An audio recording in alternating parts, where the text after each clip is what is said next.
Welcome to our channel. Today we how to restore missing deductions in TaxAct using Carryforward rules, full guide step by step clearly. To restore missing deductions in TaxAct using Carryforward rules, begin by launching the TaxAct software and opening your tax return. Locate the Deductions and Credits section in the main menu. Click on it to access your deduction details. Next, look for the Carryovers option within that section. Select it to view any deductions that may have been carried forward from previous years. Carefully review the list to identify which deductions are missing. If you find missing deductions, click on the Edit button next to the relevant category. This will take you to a detailed page where you can enter the required information for the carryforward deduction. Ensure you have your previous tax returns on hand for reference to provide accurate figures. Input the amounts from your earlier returns that correspond to the carried forward deductions. After entering the information, double-check each entry for accuracy. Once confirmed, navigate back to the main deductions summary. You should now see the restored deductions reflected in your total. Next, review all sections for any further missing items that may affect your overall return. If necessary, repeat the carryforward process for other deductions as needed.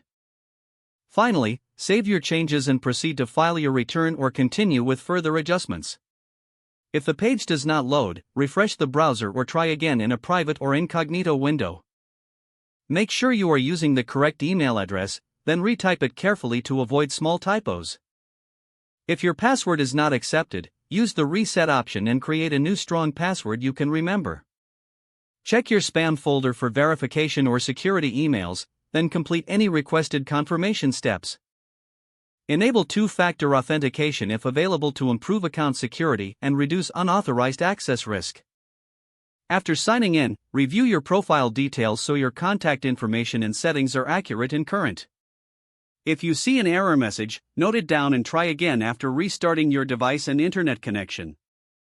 Log out when you finish, especially on shared devices, to keep your account and payment information secure. If the page does not load, refresh the browser or try again in a private or incognito window. Make sure you are using the correct email address, then retype it carefully to avoid small typos. If your password is not accepted, use the reset option and create a new strong password you can remember. Check your spam folder for verification or security emails, then complete any requested confirmation steps. Don't forget to like this video and subscribe to our channel for more step-by-step tech guides.